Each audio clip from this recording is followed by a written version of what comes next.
Enquanto o pessoal está entrando, eu vou aqui conferindo onde a gente parou. Eu sei que foi no ponto 11, né?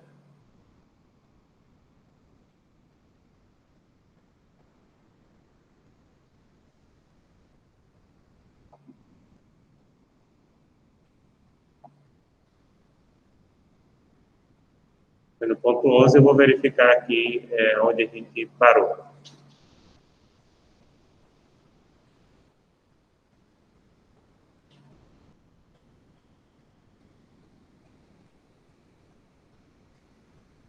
Ponto 11, agentes diplomáticos.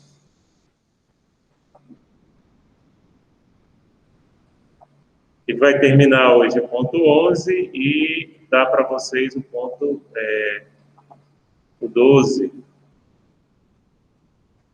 É esse o nosso objetivo nessa aula.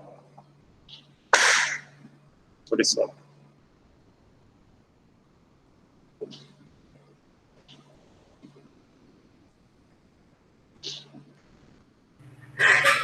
Bom dia, professor. Oi. Enquanto não aparece mais gente, posso tirar uma dúvida? Pois não. Professor? Bom dia. É a respeito das notas, né? Porque eu passei quase um mês e pouco internado, né? Aí eu fiz aquelas atividades até o dia 29/4, só faltou responder, se não me engano, era a prova. A prova? Não esperar não, né? Você está falando da prova, a sua prova da unidade, é? É, que eu fiquei sem a nota. Certo. Veja só, em relação à questão de você fazer a prova, depois do prazo, aí, em virtude de questão de doença, você tem que ter dado a entrada na secretaria solicitando isso, ou segunda chamada solicitando a isenção com base no atestado, né? Isso, então eu vou falar com a secretaria para ver se dá tempo de fazer a segunda chamada. Porque, veja, deixa eu olhar aqui, se você pode solicitar prazo especial para a segunda chamada. Agora, aí você conversa com ele lá. Porque não chegou nada meu aqui. Porque quando o aluno entra em regime especial, geralmente eles colocam na caderneta. Não tem nada aqui. Sei. Tá certo? Eu vou entrar em contato com eles. Agora, a sua pontuação, você fez as atividades, não foi? Fez, até aqui tem até o dia 29/4. Pelas atividades eu fiz. As suas atividades, mas aí de 29/4 aí já é para a segunda. As atividades da primeira unidade foram até o final. Não, as atividades que tinham lá com o criador, todas elas eu fiz. Uhum. A pontuação fica valendo, mesmo que eles indefiram, fica valendo para um eventual final, sabe? Eu somo, por exemplo, se eles indeferirem, se a coordenação indeferir tudo, entender que perdeu o prazo, etc. A pontuação dos exercícios que você fez na primeira unidade fica valendo para uma eventual prova final. Porque se for indeferido, aí você vai para a prova final. Você faz a segunda, normalmente, e vai para a prova final.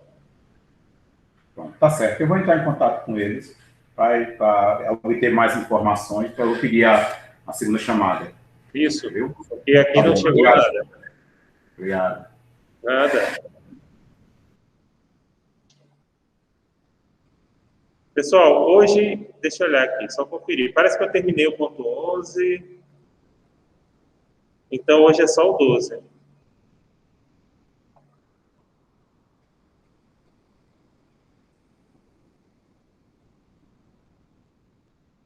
Eu terminei.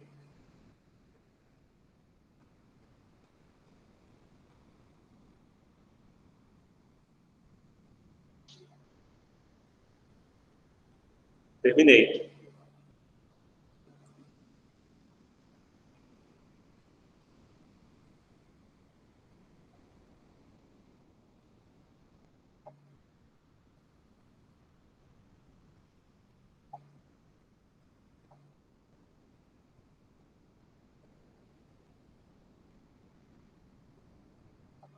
Terminei.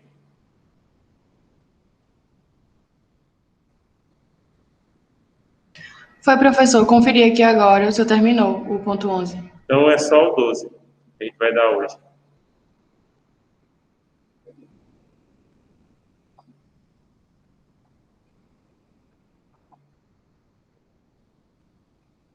Pessoal, tem alguns avisos para a gente dar hoje. Semana que vem não tem minha aula presencial, porque é minha semana de estudos dirigidos. Aí, semana que vem, vocês têm que terminar os exercícios de fixação e estudos dirigidos da primeira unidade, os últimos, né? 10, relativos ao ponto 10, 11 e 12. Certo? Tem que terminar, entregar semana que vem. Os seminários também. Lembrando que quem não fez seminário na primeira unidade é obrigado a fazer na segunda.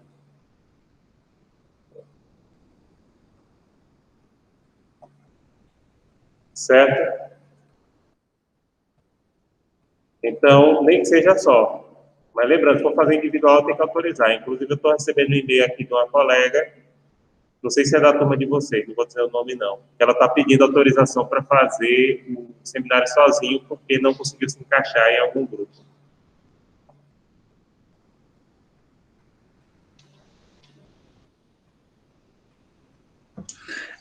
Professor, Pois não, eu gostaria de tirar uma dúvida com o senhor. pode falar. Eu também não achei, porque o mínimo para fazer o seminário é em trio, né? Tem que olhar, isso varia de turma para turma, Antônio. Agora, decorado... Pode fazer em dupla? Veja, tem que ser em trio. Eu vou analisar. Se sobrou aluno, eu vou verificar isso. Se não sobrou aluno, beleza. Mas se sobrou e vocês estão fazendo só... Não, eu quero fazer em dupla. Eu vou verificar isso aí. Porque, na verdade, o aluno ele tem que fazer... A ideia é com o número de pessoas, o máximo possível, o mínimo, aliás, possível, mínimo não, o máximo, o mínimo possível. Então, olhe isso. Tem daqui para a semana que vem. Que aí eu vou verificar. Mas se eu ver que, por exemplo, tem muitos alunos da turma que ficaram sem, aí eu não vou considerar, não. Quer dizer, considero o trabalho, mas eventualmente eu vou tirar alguma nota em virtude disso, que não tem o mínimo de alunos. Certo. Certo? Porque se o trabalho ele passar mínimo ou máximo, isso aí pesa na minha avaliação. Tá certo. Tá? Obrigado. Nada. Aí, pessoal, a coordenação, ela informou que as provas, né, serão entre o dia 27 de maio e o dia 4 de junho. Perfeito. A prova que a gente já tinha previsto está dentro dessa data. Aí, semana que vem, eu vou disponibilizar essa prova, vai ser parecido, ou seja, vai ser uma prova dissertativa que vocês vão ter uma semana para responder. Estejam atentos para essa questão dos erros que foram cometidos, que a gente comentou aqui, em relação à primeira unidade, né?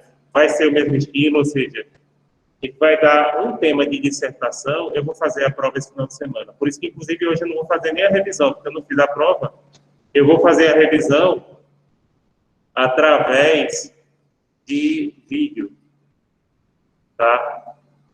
Aí eu vou disponibilizar esse vídeo aqui. Esse final de semana eu gravo o vídeo. Mas esse final de semana eu tenho um bocado de vídeo para gravar. Professor, bom dia. Bom dia. O professor, não sei se Antônio colocou para o senhor que a gente só está com um grupo de 2, uma dupla. Tem algum problema? Bem, se tiver aluno sobrando e vocês podem informar isso no grupo também de A WhatsApp. gente já aí, colocou no grupo, chamando alguém, mas não apareceu ninguém, professor. Eu vou verificar. Se realmente não sobrou ninguém, beleza, não vou tirar alguma pontuação por conta disso, se não sobrou. Mas aí varia. Eu vou, depois, na hora de corrigir, eu vou ver, tá? Ô, professor, no caso, a nossa prova vai valer quanto? A prova é o seguinte, ela vale 0 a 10. Agora, depois divide por 2 e soma com a nota do seminário. Certo, ok, professor. Entendi. Obrigado, professor. Nada.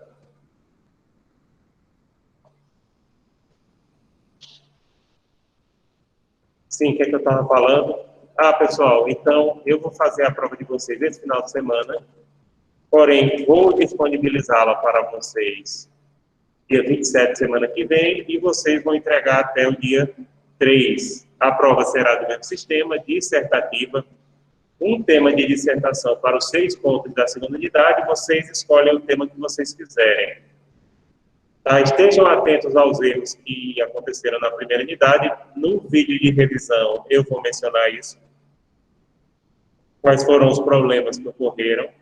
na primeira unidade, né, que teve alguns probleminhas e tal.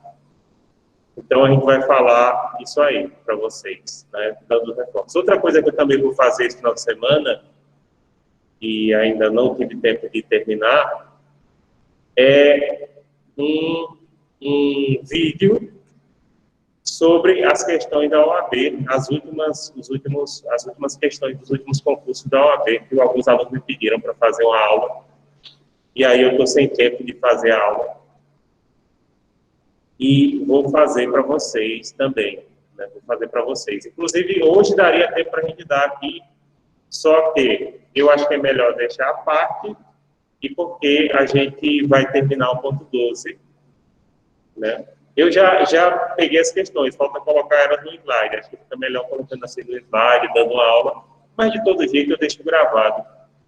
E aí eu dou as tendências para vocês de direito internacional público e privado. De antemão, eu já informo que a grande tendência é que a lei de imigração caia. Então, estudem a lei de imigração. Vocês viram aqui aquela questão que a lei de imigração regulamenta. Vocês já viram aqui também aquelas questões sobre refúgio. Inclusive, eu até postei nos avisos, a gente semana que vem está fazendo um evento sobre refugiados aqui na SES. Quem tiver interesse em participar, tem as informações, o link nos avisos do Moodle e recebe o certificado de 4 horas aula, né? Recebe o certificado de 4 horas aula.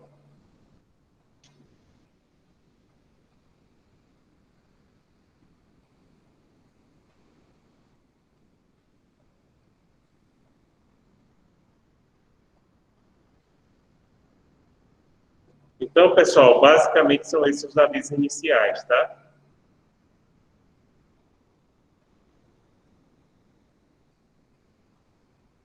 E vamos começar o ponto 12. Aliás, vamos dar o ponto 12 para vocês. Agora. Começar não, vamos dar o ponto 12. Então, vamos lá. Como sempre, se não estiverem visualizando, por favor, me avisem, né?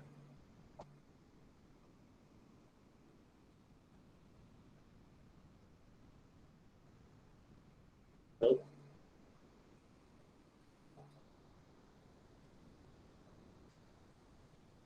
é o 12.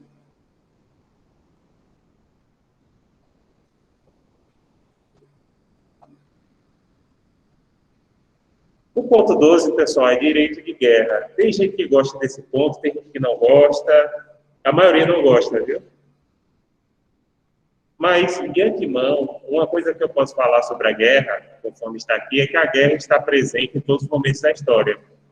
Se a gente analisar a história da humanidade, história, lembrando, é aquele período a partir do qual a escrita foi inventada, na maior parte dos anos a gente teve alguma guerra. A paz é exceção, claro. Isso significa dizer que em algum lugar do mundo, inclusive nesse momento, que nem vocês sabem, como no Israel, como na Síria, no Iêmen, na Ucrânia, né, e outros países da Ásia, da África, estão correndo alguma guerra. Então, a guerra faz parte da história da humanidade, porque o ser humano é um ser belicoso. Aí vem a questão filosófica, vem a questão religiosa, que vocês podem interpretar como vocês quiserem. Mas entendam que a guerra faz parte da maior parte da história da humanidade. A existência da guerra, ela tem duas teorias, né, para justificar a existência da guerra. A primeira é a teoria subjetiva baseada no ânimo beligerante, ou seja, só há guerra porque existe o ânimo beligerante. O ânimo beligerante seria a vontade de fazer a guerra, certo? Então, isso seria o ânimo beligerante.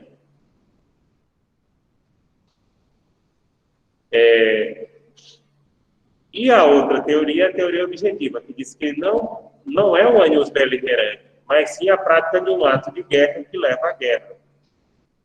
A tendência atual é a união dos dois elementos e das duas teorias. Porque, se vocês analisarem direitinho, uma guerra ou qualquer conflito, ou até mesmo uma briga, ela precisa das duas coisas. Ela precisa da vontade de se brigar, e do conflito, e da prática de um ato concreto. Vocês que gostam de história, lembrem do contexto europeu antes da Primeira Guerra, né? O que eles chamam de Belle Époque. Havia um ânimo beligerante muito forte, inclusive na imprensa, na opinião pública, ou publicada, como alguns querem, dos principais países europeus contra os seus rivais, os seus inimigos.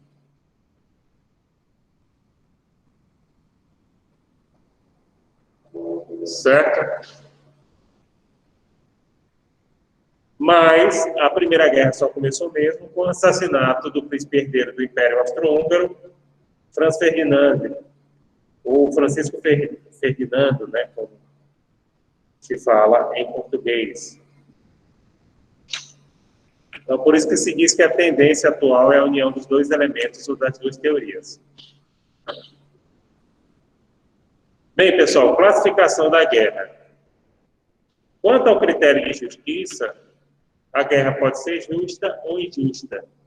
Essa classificação da guerra por critério de justiça, acho que eu já falei no comecinho da primeira unidade, ela tem a ver com o pensamento dos filósofos católicos, Santo Agostinho e São Tomás de Aquino. Né? Que é a ideia da guerra justa. Guerra justa seria para combater infiéis e revidar ataques. E aí as cruzadas se justificaram através disso. E acho que eu também já falei aqui, durante a Idade Média, os cristãos eram mais fanáticos dos muçulmanos. Já a guerra injusta seria aquela guerra para conquistar territórios, para pilhar, seria a guerra injusta. Campos de operações, nós temos a guerra terrestre, marítima e aérea. Olha, pessoal, essa divisão é mais didática do que estanque. É uma predominância. Guerra terrestre, predominantemente, as operações são na terra, mas pode ocorrer no ar, por exemplo. O exército tem helicóptero de ataque. Operação marítima. Na guerra marítima, a operação é preferencialmente no mar, mas pode ocorrer na terra, com os fuzileiros navais, ou até no ar, porque na maioria das marinhas do mundo, os aviões e porta-aviões são da marinha. E a guerra aérea pode também ter operações de terra e de mar, mas é uma predominância. E também existem algumas regras que são um pouquinho diferentes, a maioria são iguais, mas tem algumas que vai estudar aqui, ainda hoje, né? Que diferencia a atuação nesses diferentes campos de operações. O âmbito, a gente tem as guerras internacionais. Guerra internacional é aquela que envolve forças de 2 ou mais estados soberanos. E a guerra civis. Guerras civis são aquelas que envolvem forças combatentes do mesmo estado. Por exemplo, geralmente pode ser entre regiões, como foi a Guerra Civil Norte-Americana ou Guerra de Secessão, entre os estados do Norte e os estados do Sul dos Estados Unidos, como vocês sabem, ou como aconteceu com a Guerra Civil Espanhola, isso para citar duas das piores guerras civis que já tiveram, né?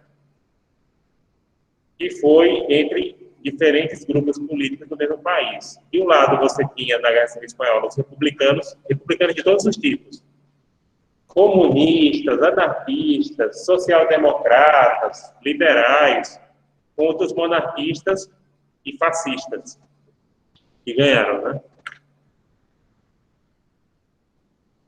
Natureza.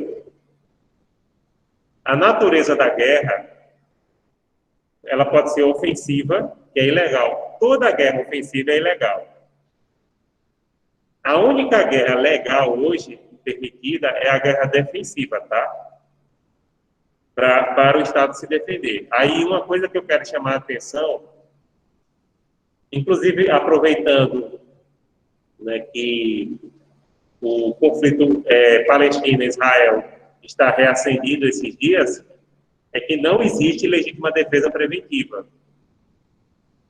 Tá? Então, quando Israel destrói prédios na faixa de Gaza, alegando que está se defendendo preventivamente, porque ali era o lugar de armamento do Hamas, não sei o quê, isso é ilegal. Porque a legítima defesa, isso ocorre tanto no direito de guerra quanto no direito nacional. E vocês que gostam de direito penal mais do que eu, sabem. A legítima defesa, ela tem que ser proporcional, ela tem que ser naquela hora, ela não pode ser preventiva. Pela mesma questão que você diz assim, olha, eu matei uma pessoa que queria me matar, que vinha ameaçando que ia me matar. Eu fui lá e matei primeiro. Legítima defesa preventiva é homicídio premeditado nesse caso, né? Pronto, do mesmo jeito. Os princípios penais, pessoal, são aplicados ao direito de guerra, tá? Agora, é legítima defesa de Israel, aquele sistema, inclusive eu estava ontem assistindo no YouTube, né, um vídeo sobre aquele sistema de defesa que é chamado Domo de Ferro, muito eficiente. Pronto, aquilo é legítima defesa, né? Embora é um sistema caro, cada bateria de mísseis que Israel tem custa 50 milhões de dólares, e eles têm 10 baterias, e cada míssil interceptador, eles chegam a interceptar 90% dos mísseis. Custa 40 mil dólares. Inclusive, eles estão fazendo agora um sistema que é com laser. O laser, cada emissão de laser custa $1. Mas o laser atingindo os mísseis que o Hamas lança contra Israel, ele desativa a bomba. Então, para eles, fica muito mais barato. Os dois vão ser usados simultaneamente. Né? Não vai dispensar um, não dispensa o outro, não. Pronto, aqui é a legítima defesa, porque tem os requisitos que a legítima defesa tem, inclusive no direito interno, né? A proporcionalidade. Agora, você destruir prédios. Ah, não, mas a gente avisa, não sei o quê. Nada a ver. E outra, qual é o problema aí? A faixa de Gaza e Cisjordânia são áreas sob ocupação ilegal israelense, né? Claro, isso não justifica a violência dos palestinos. Mas Israel, ao invés de destruir prédios à distância, poderia prender os terroristas do Hamas, já que a área é ocupada por eles. Mas prefere, até para evitar operações militares em larga escala dentro do território palestino, pela repercussão, pelos próprios danos colaterais das suas forças, prefere explodir prédio à distância, mostrando seu poderio militar. Então, pessoal, nesse caso aqui, não existe legítima defesa preventiva, tá? Legítima defesa tem que ser na hora, tem que ser usando... Professor, Oi? se um país sair em defesa, por exemplo, da Palestina, para defender os ataques que Israel difere contra eles, seria uma ofensiva ilegal ou uma defensiva legal? Aí depende das circunstâncias de como é feito, Laura. Mas, por exemplo, no caso do Egito, eles não vão fazer. E a faixa de Gaza fica entre Israel e o Egito. O Egito tem um tratado de paz com Israel, no qual Israel devolveu o Sinai, né, que os egípcios tinham ocupado. Eles não vão fazer. A Jordânia também tem outro tratado de paz com Israel. Então, concretamente, eles não vão fazer. Depende, como eu estou dizendo. A legítima defesa ela tem que ser naquele instante que a pessoa está sofrendo o ataque. O que não poderia ocorrer, pronto, vamos teorizar. A sua pergunta é muito boa. Vamos criar algumas hipóteses. Por exemplo, o Estado árabe hoje poderia atacar Israel alegando a legítima defesa dos palestinos? Não. Por outro lado, se, por exemplo, num caso concreto, estivesse passando por ali e visse o ataque e reagisse, sim. Mas num caso concreto, assim, numa situação específica.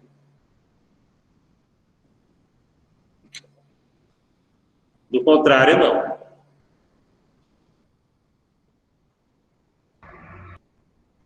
Pacto Briand-Kellogg, de 1928, Estados Unidos e França. Trouxe renúncia à guerra como forma de solução dos conflitos. Briand era ministro das Relações Exteriores da França e Kellogg era secretário de Estado, que também equivale a ministro das Relações Exteriores dos Estados Unidos. Em 1928, eles proporam um tratado no qual os Estados Unidos e França renunciavam à guerra como forma de resolução de conflitos. A partir desse tratado, se consolidou no âmbito do direito internacional público a ideia de que a guerra é só um mecanismo de defesa. Os Estados, para resolver conflitos entre eles, têm os mecanismos pacíficos, como a arbitragem, a mediação, os tribunais internacionais, certo? E só pode-se usar a guerra para a defesa. E, nesse sentido, a maioria dos países do mundo ratificaram esse tratado, inclusive o Brasil. Aderiram, né? Pronto, agora eu vou falar de outra situação aqui chamada guerra total. Guerra total, pessoal, seria aquela guerra extremada no qual o direito de guerra não valeria. Nessa guerra, é uma guerra tão pesada que desaparece a distinção entre os beligerantes e não beligerantes, ou seja, entre a população civil e os militares. Beligerantes seriam os militares, não beligerantes a população civil. Os combates são extraterritoriais, ou seja, vão além do território dos países. Vão para outros países. E nessa ocasião desapareceria a lei de guerra. A doutrina de Clausewitz, que é um grande doutrinador prussiano, inclusive acho que tem um livro dele aí na biblioteca, da guerra. E do Estado-Maior alemão, o cadáver na Primeira Guerra Mundial. Essa noção, pessoal, ela foi rejeitada a partir do Tribunal de Nuremberg. Desde o Tribunal de Nuremberg, que julgou os nazistas, acho que vocês conhecem, né? Deve ter assistido o filme, tem livro muito bom, inclusive aí na biblioteca sobre o Tribunal de Nuremberg.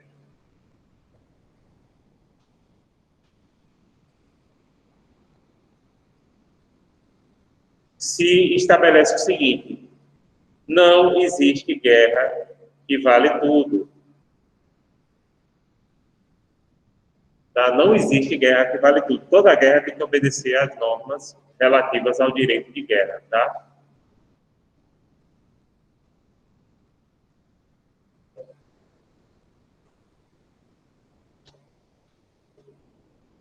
O início da guerra. Como é que se iniciou a guerra? Através da prática de atos hostis, como um ataque. Não atendimento ao ultimato. O ultimato é um aviso. Interpretação de ação como ato de guerra e declaração de guerra. Pronto, vou comentar cada um desses aqui. Prática de ato hostil. Por exemplo, um ataque. A Segunda Guerra Mundial se iniciou com o ataque alemão à Polônia. Pronto, isso é um ato hostil. Ou a Guerra do Paraguai, que envolveu o Brasil, começou com o aprisionamento de um navio brasileiro pelo governo paraguaio, seguido da invasão paraguaia do Mato Grosso e do Rio Grande do Sul. Né? Ultimato é um aviso. Então, o país avisa, por exemplo, às vezes pode ocorrer as duas formas. Na Segunda Guerra Mundial, por exemplo, quando a Alemanha invadiu a Polônia, o Reino Unido e a França deram um ultimato de que ou a Alemanha se retirava da França ou haveria guerra. Então, como eles não atenderam, se iniciou o estado de guerra. Interpretação da ação como ato de guerra pode ser, às vezes, até uma declaração de um chefe de Estado. Tem um caso que talvez vocês já ouviram falar, que na Guerra Franco-Prussiana, em 1870, um telegrama do rei da Prússia foi editado por Bismarck, que era o primeiro-ministro dele, para ser desaforado contra o governo francês. E mandou para Napoleão III e até vazou na imprensa, para provocar a França e aquele telegrama servir de motivo de guerra, porque eles queriam ter uma guerra com a França, né? Para terminar o processo de unificação alemã. E, por último, a declaração formal de guerra, que é um documento formal, né? Inclusive previsto na Constituição da maioria dos países. Apesar da declaração de guerra ser prevista na Constituição da maioria dos países do mundo, essa declaração formal de guerra, a última que ocorreu na história da humanidade foi na Segunda Guerra Mundial, da União Soviética contra o Japão. Certo? E lá para cá, todas as guerras que tem havido, Vietnã, Iraque, foram sem declaração. Coreia. Declaração de guerra é um ato, tem a ver com o direito romano, acho que eu falei isso na primeira unidade, né? Falei, está falado. É um ato no qual o Estado declara a outro a existência do estado de guerra. No Brasil e na maioria dos países, ela é de competência do Executivo após a aprovação legislativa. Apesar disso, ela está prevista na legislação dos países, né? E mesmo nas constituições mais modernas como a nossa.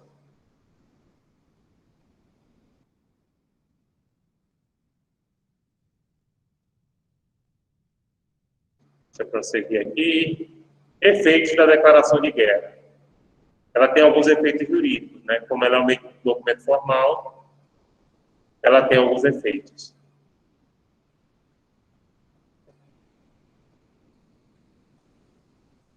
Primeiramente, quanto aos estados, existe um rompimento das relações diplomáticas e consulares entre os beligerantes.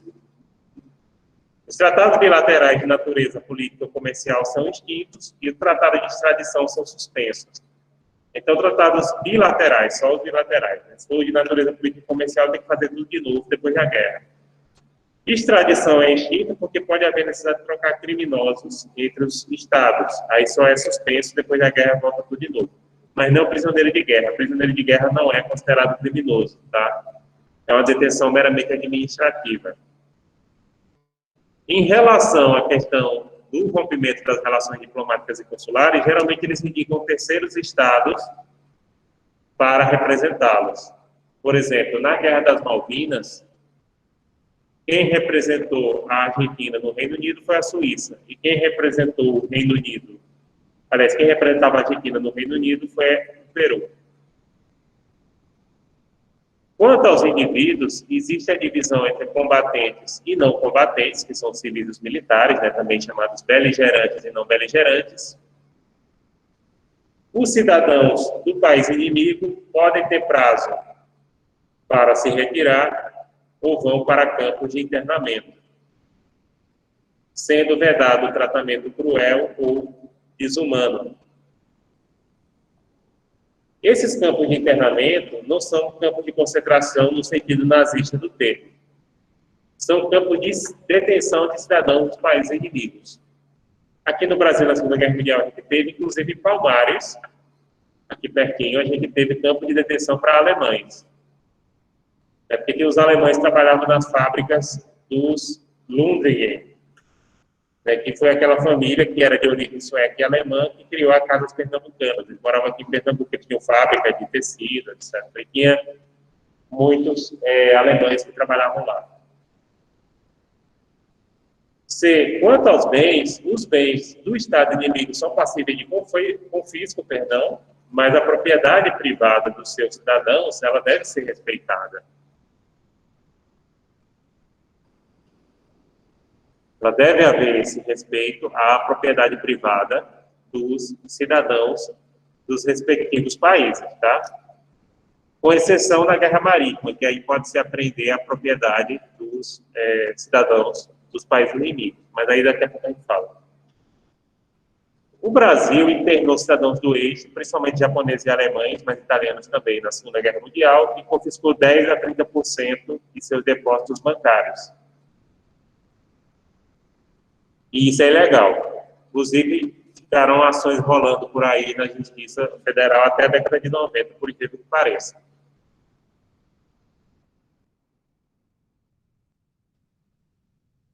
Bem, pessoal, agora vamos apresentar para vocês as regras para forças combatentes terrestres, definidas pelas convenções de Haia e Genebra.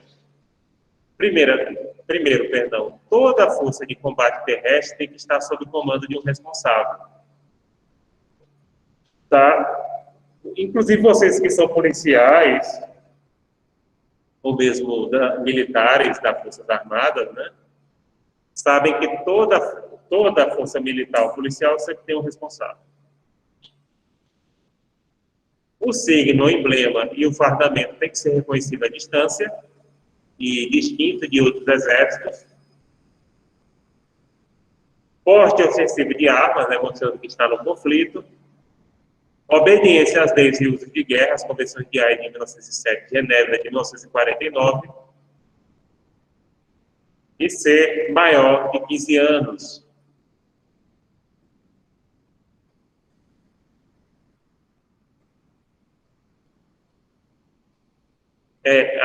O próprio direito de guerra permite combatentes menores, mas o limite de idade é 15 anos. Menos do que isso, aí entra naquela categoria de crianças soldados, que aquilo pode ser considerado, inclusive, um crime contra a humanidade.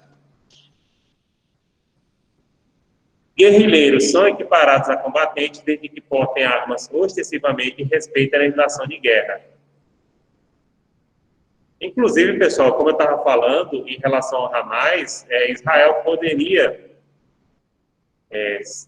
prendê-los e julgá-los como guerrilheiros e que eles desobedecem o direito de guerra na medida que eles jogam mísseis em áreas civis. Mas Israel não quer fazer isso, quer atingir a distância.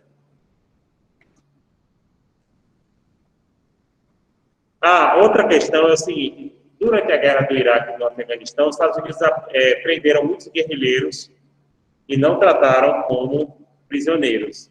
Trataram como presos comuns ou às vezes até pior. Inclusive foi parar uma ação na Suprema Corte americana. Se aqueles prisioneiros de Guantánamo, por exemplo, eles têm o direito a constituir um advogado perante a lei americana, e o Supremo americano, obviamente, decidiu que sim. Né?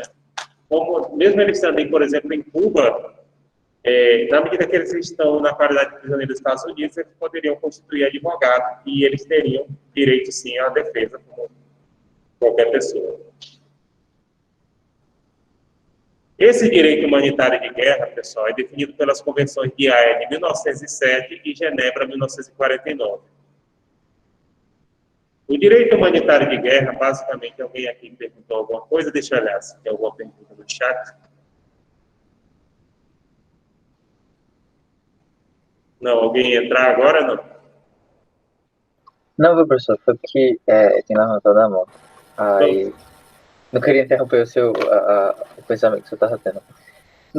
Nessa parte aí do conceito de guerrilheiros, que seriam equiparados a combatentes, os guerrilheiros, por exemplo, aqui da Araguaia, eles entraram nesse conceito ou os militares deram uma interpretação extensiva ou só foram autoritários? Os militares consideraram terroristas e executaram. Aliás, os militares oficialmente nem admitiram que esse pessoal existia, sabe? E executava e dava fim aos corpos. E tem várias teorias sobre o que eles fizeram. O que eu acredito é que eles enterraram no meio do mato e jogaram os corpos no meio do mato simplesmente. Tá? E aí, por quê? Porque eles não queriam informar a opinião pública que havia um movimento de guerrilha no Brasil. Tá? Então, eles simplesmente executavam. Eles pegaram e davam fim aos corpos. A maioria dos corpos nunca foram achados, né? Acho que só acharam 3. Se eu não me engano, foi isso. Só foram 3 corpos que foram achados. E tem a sentença, né? O caso foi parado na Corte Interamericana de Direitos Humanos, depois de muito tempo, né? Foi determinado que as famílias fossem indenizadas, que fossem reconhecidas, etc, etc, etc.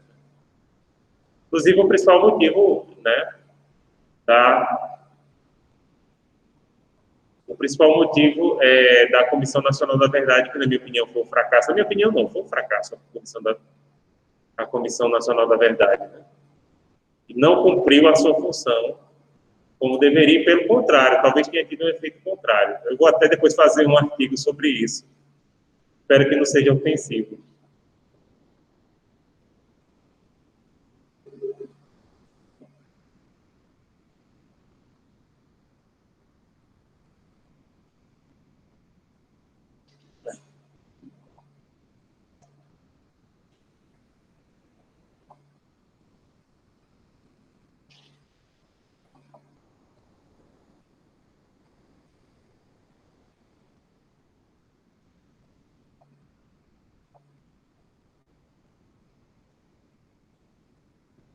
Bom, pessoal, então vamos prosseguir. Se vocês tiverem mais alguma pergunta, podem perguntar aqui.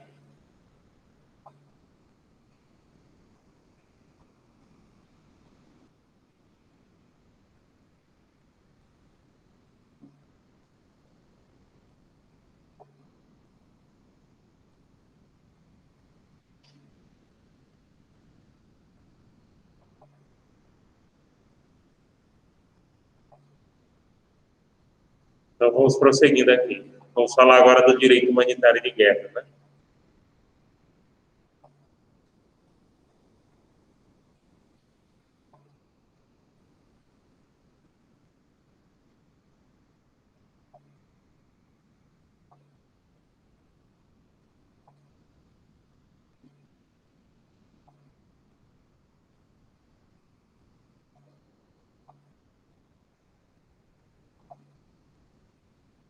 Então, pessoal, prosseguindo aqui em relação ao direito humanitário de guerra,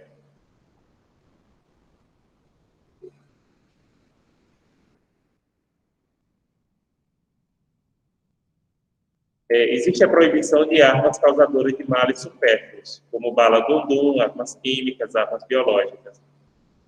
O direito humanitário de guerra, às vezes até os alunos riem disso, mas é uma verdade.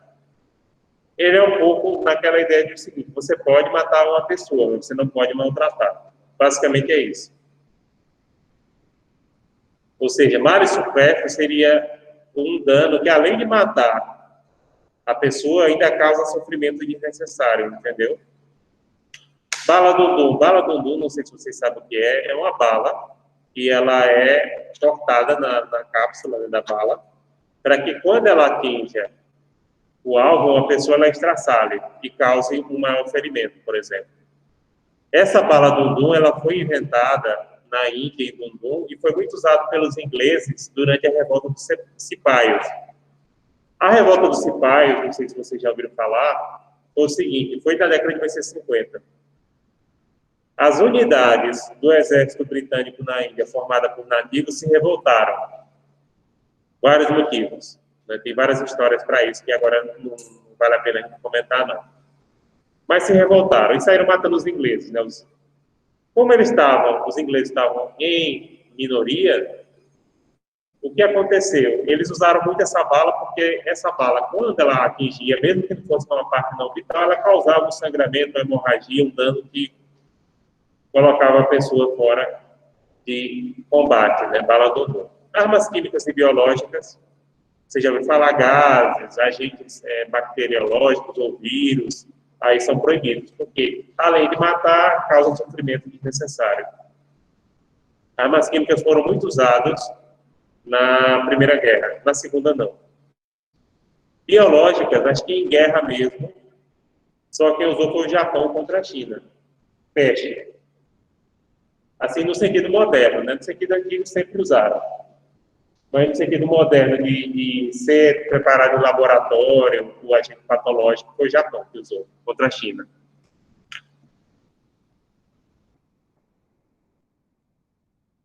Matar ou ferir a traição, também.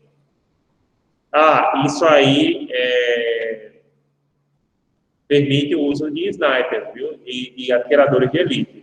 Não é proibido, não. Matar ou ferir quem se rendeu, outro crime de guerra. Usar símbolos inimigos como ardil, nesse caso é usar, por exemplo, o fardamento do inimigo, né? Ocorreu muito. Na Segunda Guerra Mundial, os alemães usavam muito o fardamento norte-americano, já que parece, né, o norte-americano branco, a maioria tem um perfil de europeu do norte, como os alemães, e muitos são descendentes de alemães, inclusive, né? E os alemães falam inglês, geralmente bem, razoavelmente bem, então eles faziam muito isso. Nos filmes, geralmente, mostram os americanos, né, usando o ferramenta alemão, mas é mais comum o contrário, né?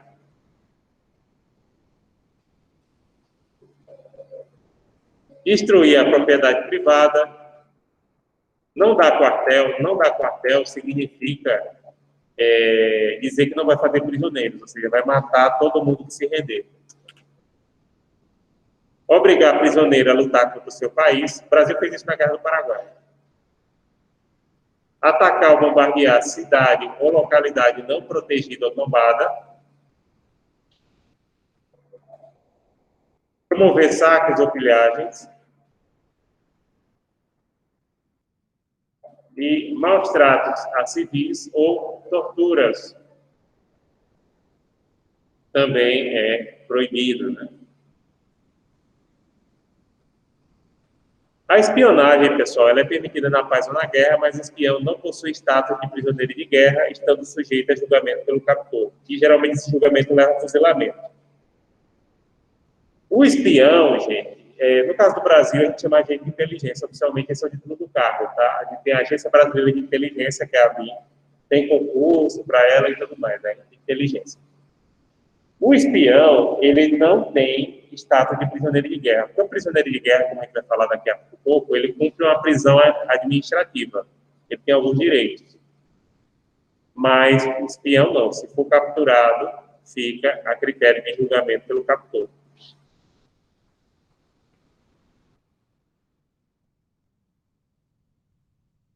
Os prisioneiros não podem ser torturados.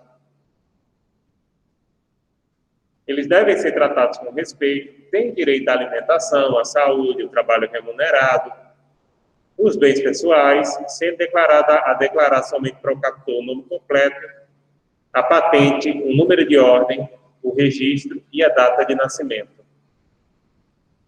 Então, é só isso que eles são obrigados a declarar. E se mentir, perde a proteção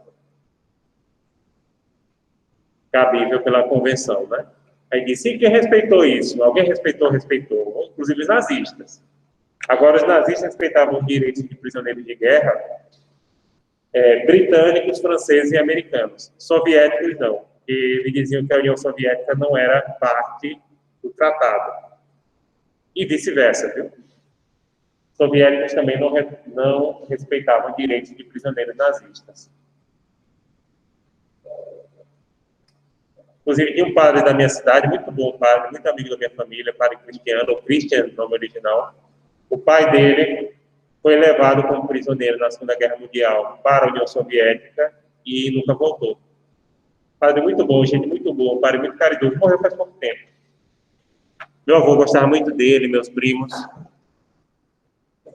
Né? Morreu com uns 80 e poucos anos, acho que tem uns dois ou 3 anos que ele morreu. Ele nasceu na década de 30, por aí. Morreu com mais de 80. Gente boa, viu? E imagine que ele foi trabalhar no sertão dos anos 60, imagine. Um alemão e trabalhar no sertão dos anos 60, né? E ele contava, a pessoa da minha família, meu pai foi levado prisioneiro para a União Soviética e nunca voltou.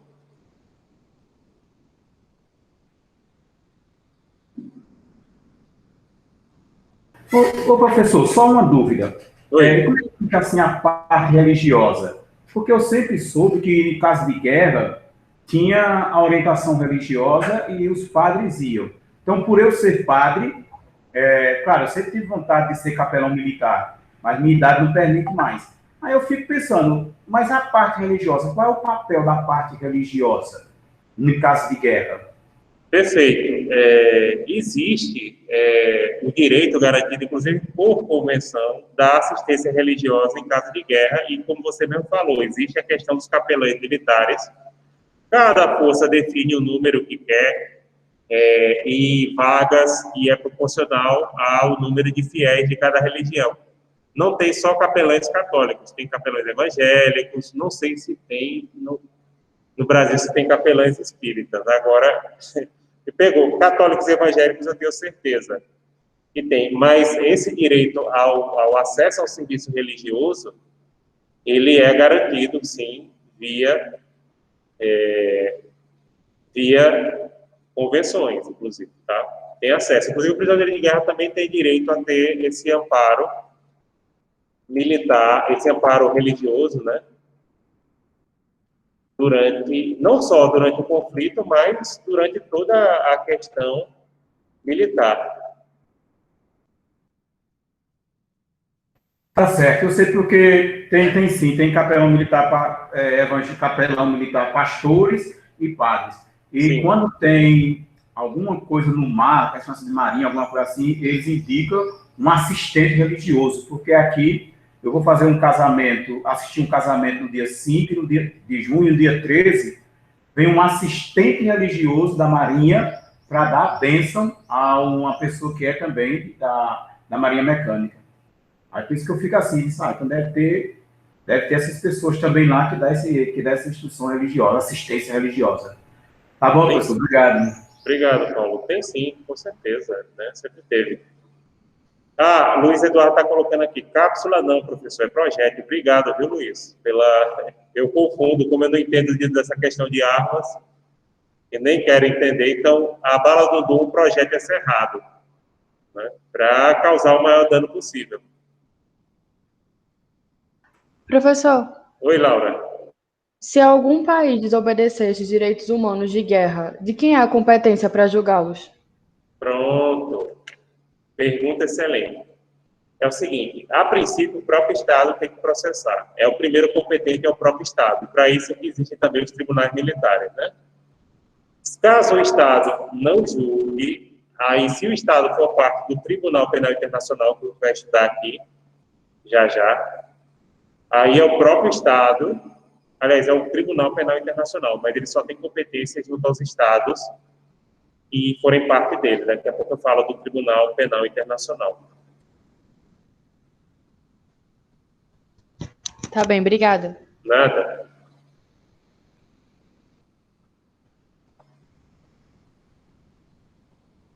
Ah, sim, pessoal. Na Segunda Guerra Mundial, o Brasil fez em torno de, depende da fonte, né? De 8 a 10 mil prisioneiros de guerra e respeitou os direitos deles. Parlamentares são considerados invioláveis. Parlamentares são aqueles, geralmente soldados ou suboficiais, como cabo, sargento, que vão conversar com o inimigo. No filme, eles têm uma bandeirinha branca, né? Pronto, não pode se atirar naquelas pessoas.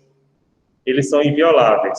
Geralmente, eles fazem um trabalho para resgatar os feridos, resgatar os corpos dos companheiros para sepultamento ou até mesmo para negociar a capitulação ou a rendição, né? Então, não pode atirar. Também, pessoal, ninguém pode se disfarçar de parlamentário para atacar o inimigo, viu? Isso também é considerado crime de guerra.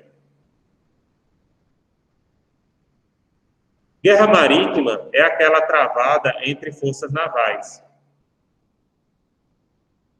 A diferença para a guerra terrestre é que a propriedade privada pode ser capturada. O nome disso é direito de presa. Existe desde que o mundo é mundo, tá? Mesmo o navio mercante.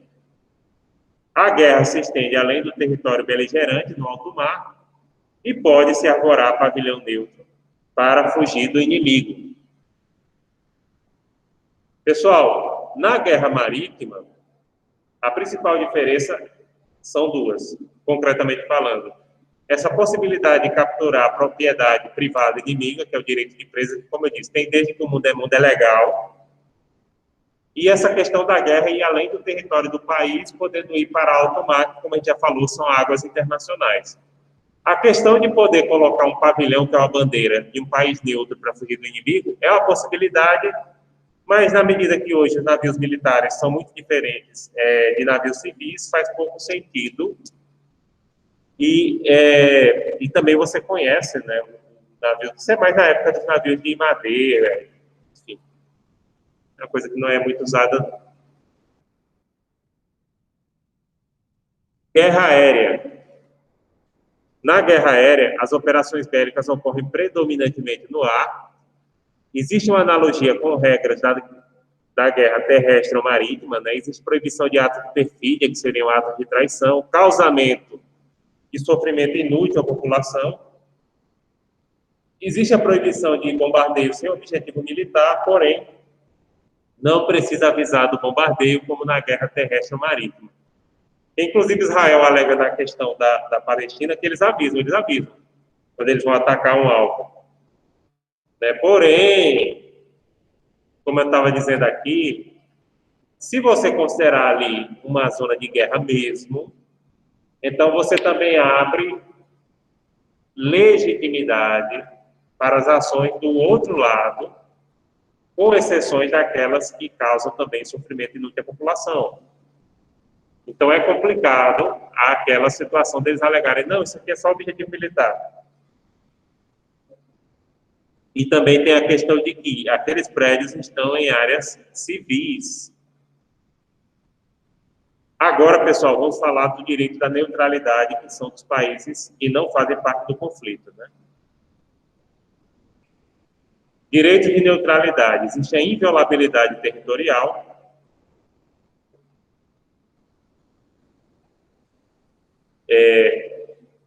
Inviolabilidade territorial. Como é que seria essa questão da inviolabilidade? O território dos países neutros não pode ser invadido, tá? Inclusive, isso acaba levando o país neutro à guerra. Por exemplo, na primeira e também na segunda, né? A Bélgica foi invadida pelos alemães para atacar a França. Na Primeira Guerra, o rei da Bélgica, que aliás era primo do imperador alemão, né? Até avisou, olha, os alemães pediram licença para passar no território belga. Ele disse, olha, eu sou rei de um estado soberano, eu não sou rei de uma estrada. E invadiram a Bélgica. Outro caso também que ocorreu aqui em relação ao nosso país, os paraguaios invadiram a Argentina para atacar o Rio Grande do Sul. Isso também levou a Argentina ao conflito da Guerra do Paraguai, né? Livre comércio com os beligerantes. Então, os neutros têm direito a vender para todas as partes em conflito, em igualdade de condições. O Brasil ganhou muito dinheiro no começo da Segunda Guerra Mundial, vendendo para alemães e vendendo para norte-americanos. Deveres de neutralidade. A imparcialidade, tratar com igualdade as partes em conflito, e abstenção de envolvimento direto no conflito. Na Guerra das Malvinas, entre a Argentina e o Reino Unido, né, teve um bombardeio britânico, entrou no espaço aéreo brasileiro, foi interceptado. Na época, a nossa Força Aérea estava bem atualizadinha, né, era a época da ditadura, eles investiam muito nas Forças Armadas, obviamente, e foi interceptado. O avião ficou aqui até o final da guerra, mas os pilotos eram dois, era um major e outro oficial menor, tenente, alguma coisa assim, eram dois pilotos, foram liberados, mas o avião mesmo, devido à neutralidade do Brasil no conflito, só foi liberado depois que terminou a guerra. Inclusive, os ingleses reclamaram muito que o Brasil estava muito pró-Argentina durante a guerra, e na verdade o Brasil ajudou, deu uma mãozinha, apesar de ser oficialmente neutro, deu uma mãozinha para os argentinos. Inclusive, avisou ao governo dos Estados Unidos e avisou ao governo britânico que, se eles invadissem o território continental da América do Sul, na Argentina, os outros países iam ajudar diretamente a Argentina na guerra. E que as operações só ficassem nas ilhas mesmo, Malvinas, não viessem para o continente, e não iam admitir invasão do continente sul-americano.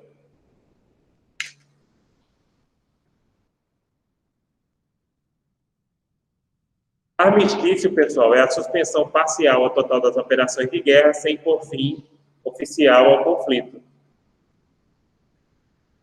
Por exemplo, entre as duas Coreias, na Guerra da Coreia, né, Coreia do Norte e Coreia do Sul, que terminou foi um armistício.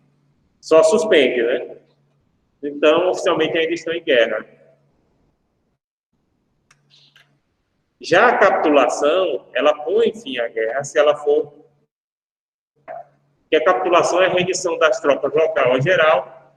Normalmente ela põe fim à guerra e pode ser condicional ou incondicional. Capitulação condicional é aquela parte para se render, ela exige uma condição. Por exemplo, na Segunda Guerra Mundial, os japoneses só exigiram que o imperador do Japão, que era considerado uma divindade, né, fosse mantido no poder.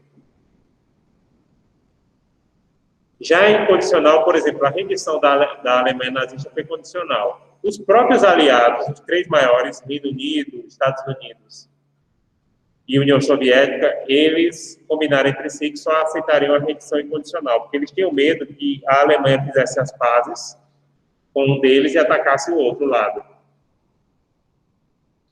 E foi o que ocorreu. Aliás, vale muito a pena visitar Berlim, porque em Berlim, pessoal, tem muitos marcos da Segunda Guerra, principalmente, né? Os alemães, eles não têm medo do seu passado.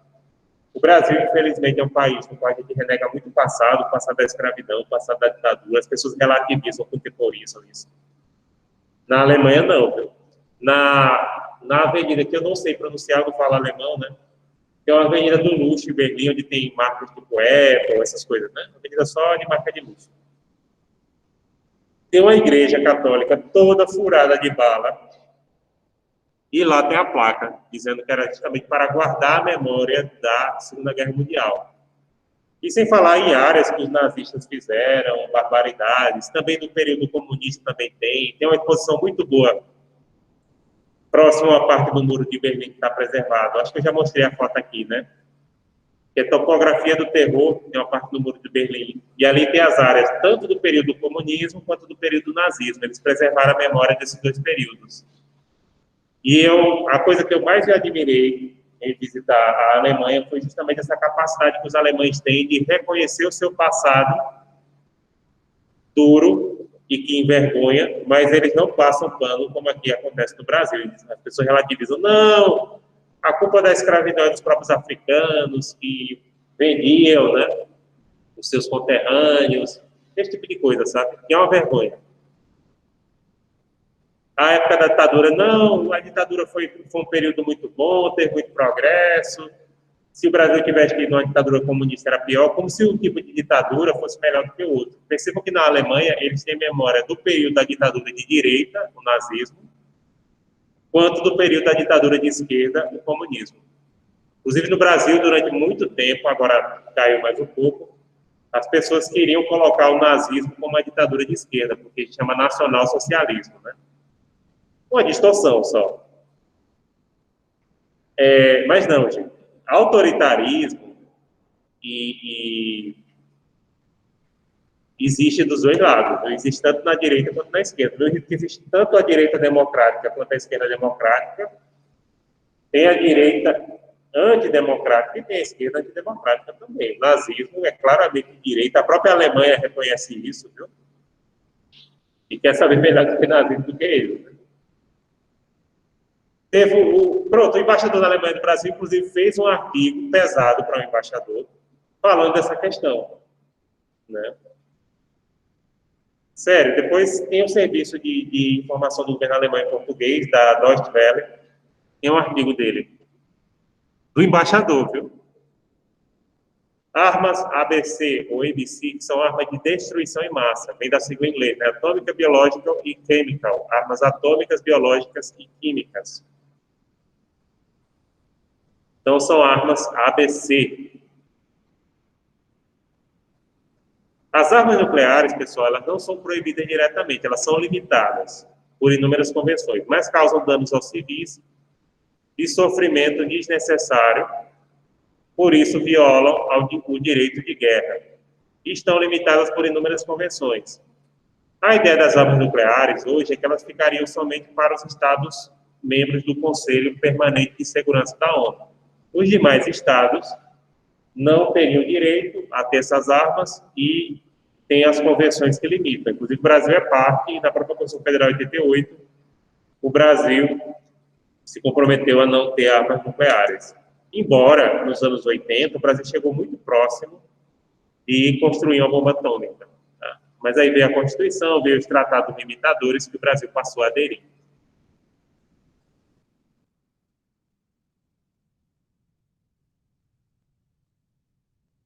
As armas químicas e biológicas são de uso expressamente proibido por diversas convenções internacionais. Então, hoje é expressamente proibido usar armas nucleares, é crime de guerra só usar elas. Deixa eu olhar aqui se vocês têm alguma pergunta. E aí vem a parte final, que é o Tribunal Penal Internacional.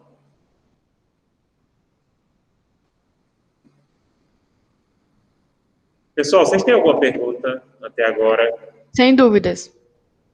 Perfeito, Laura. Vocês querem que eu prossiga agora dando o Tribunal Penal Internacional ou querem um intervalinho?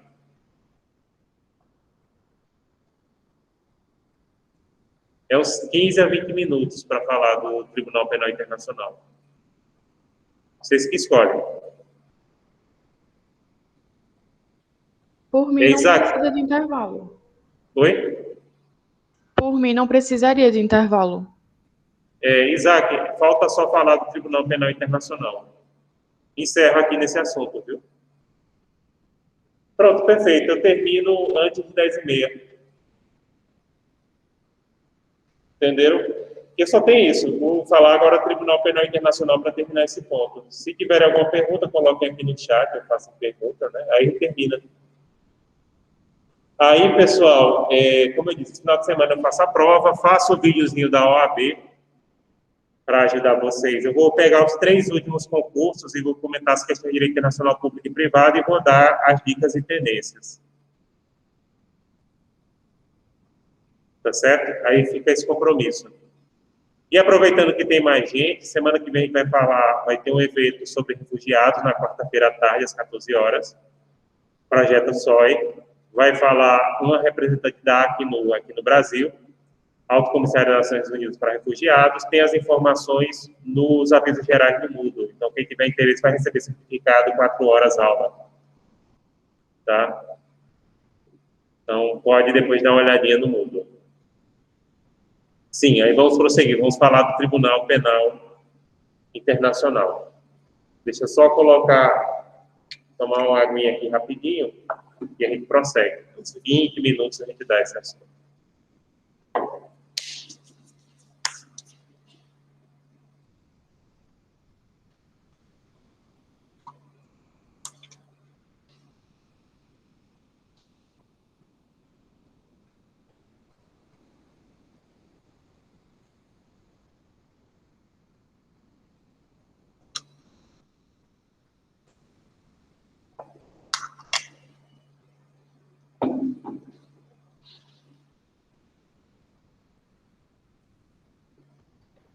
Professor, antes de eu começar, só um ponto.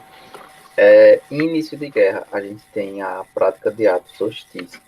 Aqueles exercícios militares enormes que a Rússia faz, e acho mais principalmente a China faz, pode ser enquadrada nesse conceito de prática de atos hostis, ou é só demonstração de força? A maioria encara só como demonstração de força, entendeu? Mas é muito subjetivo, Liane, aí. Em outras circunstâncias, já foram considerados atos hostis. Mas hoje em dia a tendência é considerar só uma demonstração de força mesmo, tá? Ainda mais considerando o poderio bélico tanto de China quanto Rússia. Pronto. Obrigado, professor.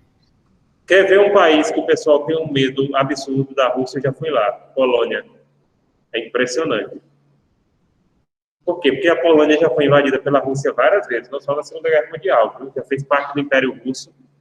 E também tem uma questão de identidade. Os poloneses, assim como os russos, são eslavos, né? Só que o que diferencia a identidade polonesa da identidade russa? É o catolicismo romano, né? Os russos são católicos ortodoxos, enquanto que os poloneses são católicos romanos. E geralmente a maioria dos poloneses são muito fervorosos, sabe? Eles têm uma devoção muito grande ao catolicismo romano. E esse catolicismo romano também ele serviu para eles se diferenciarem dos russos, porque tecnicamente são povos muito parecidos, que têm a mesma origem, sabe?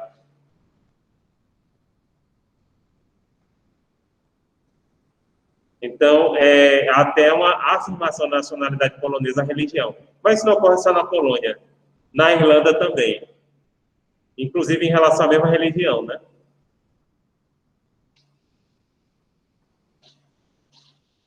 Então, o catolicismo romano na Irlanda também faz parte da identidade nacional.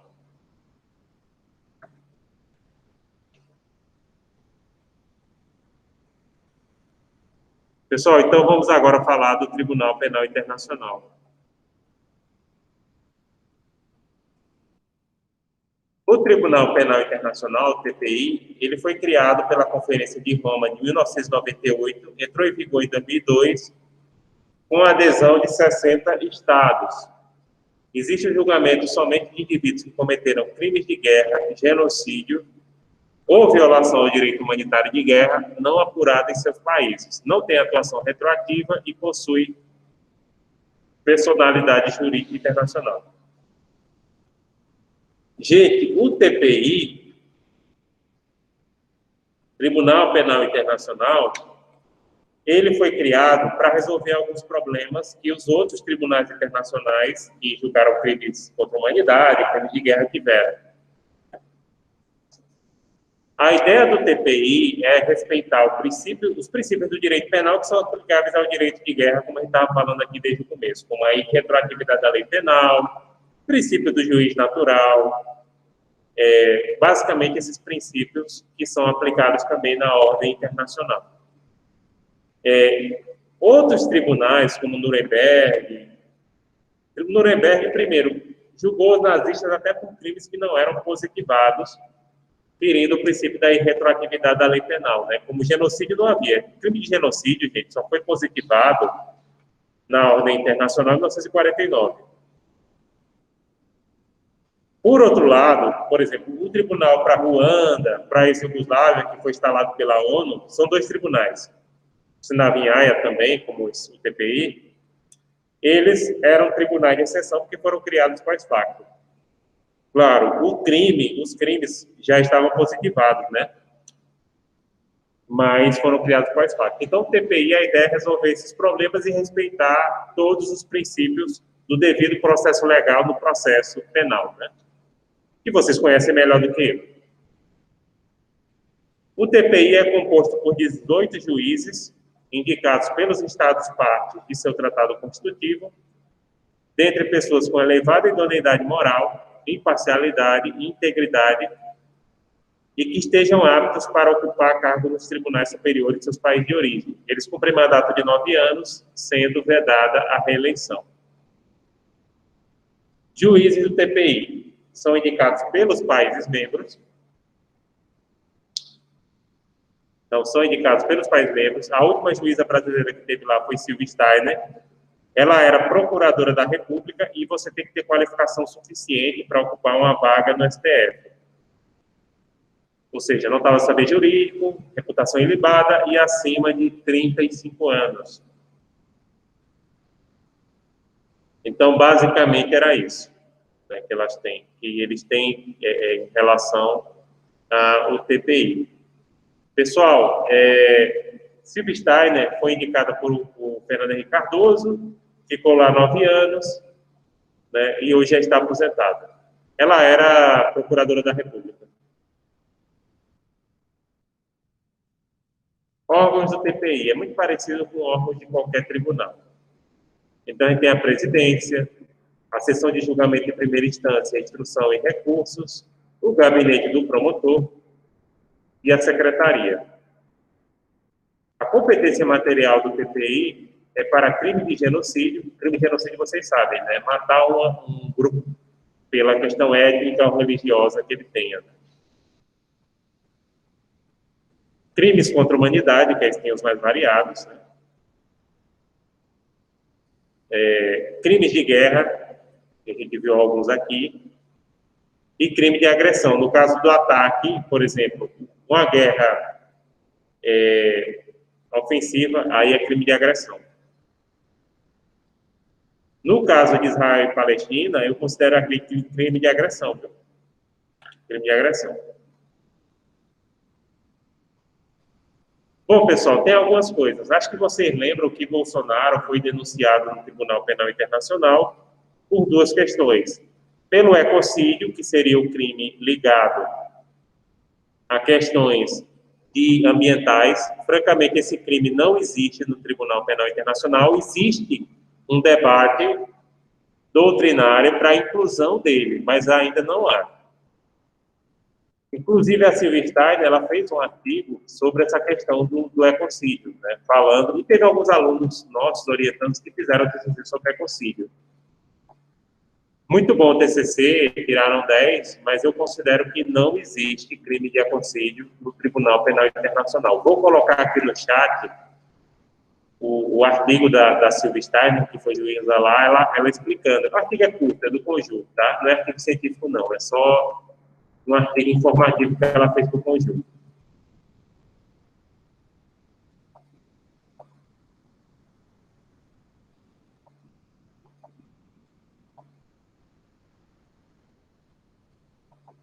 Aí ela explica, tá? Não é muito longo e é só um artigo informativo, não é científico, mas está bem escrito. Então, Bolsonaro não vai, de jeito nenhum, responder por ecocídio. Em relação ao genocídio de povos indígenas, ele pode dificilmente. Por quê? O Tribunal Penal Internacional, pessoal, ele só atua quando há uma situação de conflito generalizado numa sociedade, o que não existe no Brasil, apesar dos problemas de violência que a gente tem, apesar das questões relativas aos povos indígenas. E eu falo isso sem a menor... assim, funcionamento, até porque, primeiro, eu sou de origem indígena, como acho que eu já falei aqui, eu sou um Pacararu, né? Caboclo Pacararu. E o outro aspecto é que eu não tenho a menor simpatia pelo governo Bolsonaro. Não voto e nem vou votar em Bolsonaro. Acho que Bolsonaro não seria a minha última opção. Qualquer candidato que fosse para ele no segundo turno, contrário a ele, eu votaria, porque não é um governo que eu particularmente tenho a menor admiração. Mas, como eu disse, dificilmente Bolsonaro vai responder por genocídio de povos indígenas no Tribunal Penal Internacional, porque o Brasil simplesmente não tem uma situação de conflito generalizado e, até então, a menos que a jurisprudência do TPI mude, o que não é possível, mas vai em sentido contrário da jurisprudência que tem hoje, de julgar conflitos, julgar crimes de sociedade que estejam em conflito aberto. Eu concordo, gente, mas aqui, na qualidade de jurista, tem que dar aquela opinião correta do ponto de vista técnico, entendeu? Não é pelo fato de eu não gostar do presidente, de achar que ele realmente não conduz o nosso país de forma digna, inclusive de achar que ele tem uma postura muito negativa em relação à minha categoria profissional. Porque, para ser sincero, pessoal, quando eu estava na faculdade, primeiramente, e aí até lembrando aqui o nosso colega Paulo, né? Eu queria ir para o seminário e minha mãe não deixou. Aí minha mãe me colocou para estudar Direito. Aí, beleza. Fui estudar Direito. No meio da graduação, eu comecei a participar dos projetos de pesquisa e instituição aqui da SES e descobri a minha vocação para ser professor. Perfeito. Eu já sabia que professor ganhava pouco. Eu já sabia que professor não era reconhecido. Agora, ver o professor sendo respeitado pelo governo federal, sendo objeto de processos, inclusive enquadrado na Lei de Segurança Nacional, eu sei, Diógenes, eu sei que tem muitos fãs, mas eu não estou entre eles. Ver professor sendo enquadrado na Lei de Segurança Nacional porque fala mal do presidente, isso é um absurdo. Quer dizer, não basta a falta de reconhecimento, não basta a falta de salário, aliás, falta de salário não, salário baixo comparado a outras categorias, né? Além de tudo, o ataque. Entendeu, gente? Então, eu não sou fã. Agora, eu vou dizer assim, não. Pronto, Laura, qual é a melhor medida? E aí a gente discute no nosso grupo de pesquisa. É processo cível no âmbito das Cortes Internacionais de Direitos Humanos. Aí cabe. Cabe tanto para o ecocídio, porque meio ambiente, como vocês sabem, também são direitos humanos fundamentais, quando cabe na questão dos direitos dos povos indígenas. E lembrando, há pouco tempo, os índios aqui de Pesqueira ganharam uma causa contra o governo brasileiro e tiveram direito a receber indenização, não sei se já receberam. Então, a melhor forma aqui é procurar a Corte Interamericana de Direitos Humanos. Aliás, a comissão. Primeiro tem que procurar a Comissão Interamericana de Direitos Humanos, tá? Mas Tribunal Penal Internacional, dificilmente. Como eu disse, ecocídio é impossível. E em relação a povos indígenas, só se o tribunal mudar a sua jurisprudência. O que eu estou dizendo aqui, viu, Diógenes, pessoal, é que eu não vou dizer que Bolsonaro deveria ser julgado no TPI só porque eu não gosto dele. Entenderam? Eu não gosto dele.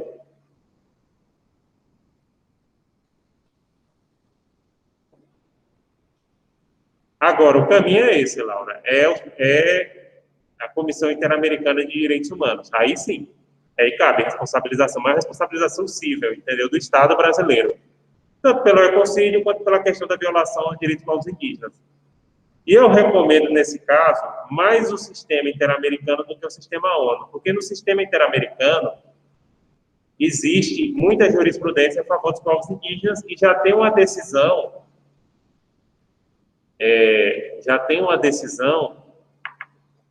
a favor.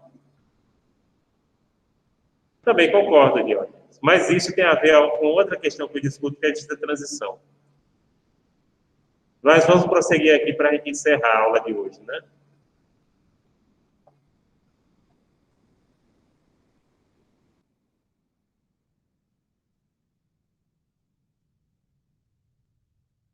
Estes delitos são considerados imprescritíveis. Ou seja, não prescrevem os delitos de competência do TPI, tá? Como acontece com violações de direitos humanos de uma forma geral, né? Seja no âmbito civil, a Corte Interamericana de Direitos Humanos, ela julga no âmbito civil, né? O TPI no âmbito penal. Não existe, pessoal, antinomia entre a Constituição brasileira e o Estatuto do TPI. pois a entrega de indivíduo para ser julgado por essa corte não pode ser equiparada à extradição, e o Brasil passou a submeter expressamente ao Tribunal Penal Internacional após a emenda 45 de 2004, artigo 5º, parágrafo 4º da Constituição, né, que foi acrescentado. O resto são as referências daquelas que vocês conhecem, a Scioli, Malzuoli e Rezec. E agora, para comentar essa última parte, eu vou sair daqui, da apresentação.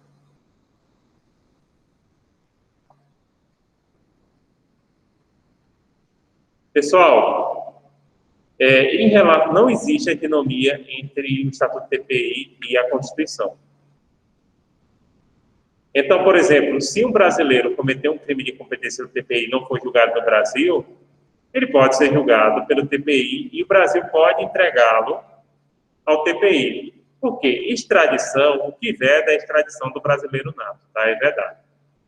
Só que a extradição é de um país para outro. A gente viu isso no ponto 10. Tá? É um estado para outro. A entrega, não. A entrega, nesse caso, vai ser do Brasil para uma organização internacional que atua subsidiariamente à jurisdição brasileira. Outra coisa é que o Brasil submeteu pelo TPI, não só ratificando o tratado, mas também através da emenda 45 de 2004. Então, o Brasil expressamente está submetido à jurisdição TPI. Como eu disse, dificilmente o TPI vai querer atuar em relação ao Brasil, não havendo uma situação de conflito generalizada em nosso país, entendeu?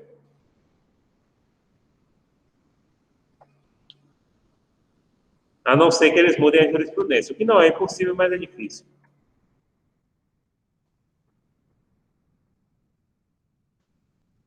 Eu coloquei aqui o artigo da Silvia Steiner, coloquei, né? Coloquei, perfeito. Pronto, pessoal. Vocês têm alguma pergunta? Se não tem, a gente encerra por aqui.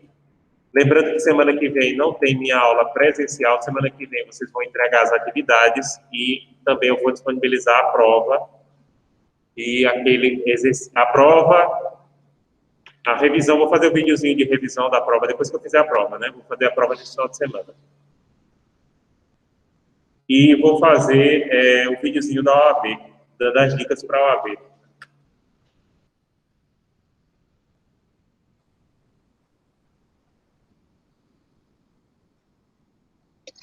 Professor, teve eu não sei se você chegou a concluir, mas isso eu acho que foi em uma das palestras da SESC, que o senhor falou que estava escrevendo um artigo sobre a responsabilidade internacional da China. Escrevi, sim. Inclusive, eu disponibilizei para vocês na segunda unidade, então. É a atividade que vence dia 1º. A atividade vai até dia 1º de junho, está disponibilizado. Ok, então eu vou dar uma lida. Obrigado, viu? Dá uma olhada, vai até dia 1º. Inclusive, todo mundo lembrado aí de fazer essa atividade, tá? Ainda tem tempo. Então, lá está disponível. Eu fiz esse artigo, eu publiquei. Eu estou fazendo um artigo agora sobre a questão da Lei de Segurança Nacional, a utilização do Brasil, que nos últimos dias foi revogada, né? Mas foi bastante utilizada, e aí comentando por que ela foi utilizada. Pronto, pessoal, mais alguma coisa?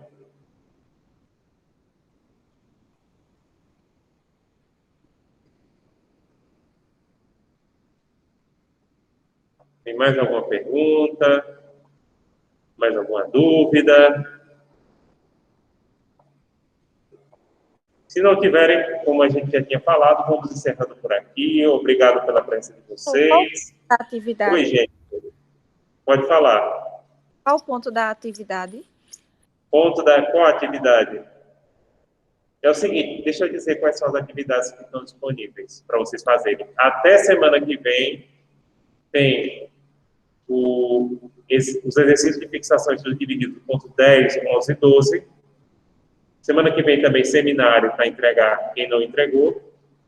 E até o dia 1º de junho, esse artigo da responsabilidade civil da China pela pandemia, 10 questões, exercício complementar da segunda unidade. Eles podem fazer até o dia 1º de junho. Você tem quase 15 dias, né, para fazer ele. Entendeu, Tá. gente? Eu fiz o ponto 7, o ponto 8 e o ponto 9. Mas Não, tá aí 10, 11 e 12, viu? Até semana que vem. Tá certo. Obrigada, professor. Mais alguém tem alguma coisa? Senão, vamos encerrando por aqui, né, gente?